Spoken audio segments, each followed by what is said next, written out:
Turning now to Pittsburgh's action weather, we're joined now by weather meteorologist Jill Swed. Of course, we are watching a severe weather alert day. Right, it's going to be a busy afternoon across western Pennsylvania. Really, and again, yet another round of severe weather. We've seen a couple already this season, but keep an eye out for some damaging winds, especially after 4 or 5 o'clock around the city of Pittsburgh. In the meantime, we've got a lot of warmth coming our way. Temperatures mid to upper 70s, already a little bit of a breeze as more clouds will be pushed in ahead of those storm chances.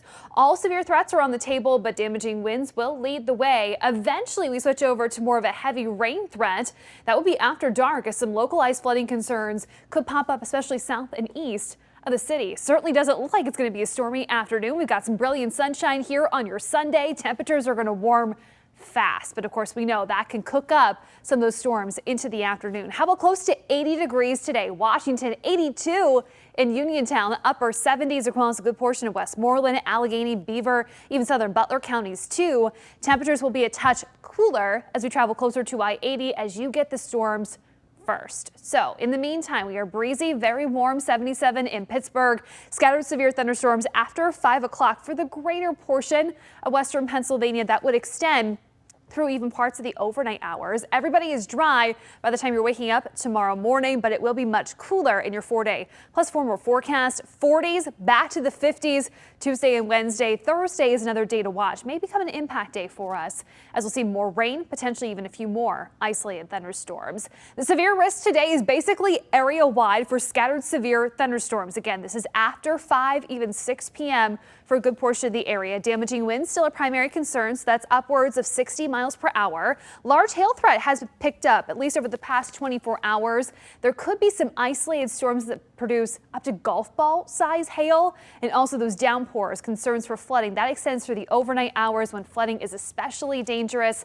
The tornado risk is low, but not zero for a brief spin up. Let's talk about the timing. You still have plenty of time to get outside, enjoy this beautiful late March day that's going to feel a bit more like summer in some cases. Here's 3 o'clock. We could see some very isolated showers north of I-80. A storm or two firing up between 4 and 5 p.m. along the I-80 corridor. As we work towards 6 o'clock, that's when the focus will shift closer to the city of Pittsburgh. Those storms will continue to hover right around I-70 just as the sun is setting.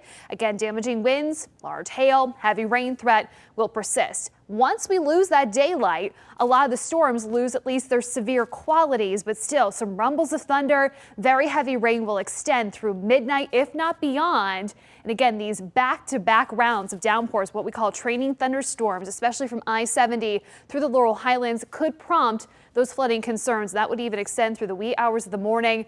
Fortunately, that rain is clear well before many are up and at 'em out the door Monday. Of course, tomorrow morning we may just be navigating some storm damage and maybe even some water issues too because of that heavy rain. Only 47, so it's certainly not going to be a Springfield of the day tomorrow. Sunshine 50s for us Tuesday and Wednesday. Let's fast forward to Thursday. That will be the next day to watch with a cold front that will be approaching, rain, maybe a few embedded thunderstorms, and yet another drop in temperature. Won't be quite as dramatic, going from the 40s close to 50 by the time we enter Friday and also the start of next weekend. So we'll keep some of those storms firing up again towards the end of this week, but today certainly a day to pay attention as we could see those storms pop up and intensify in a hurry.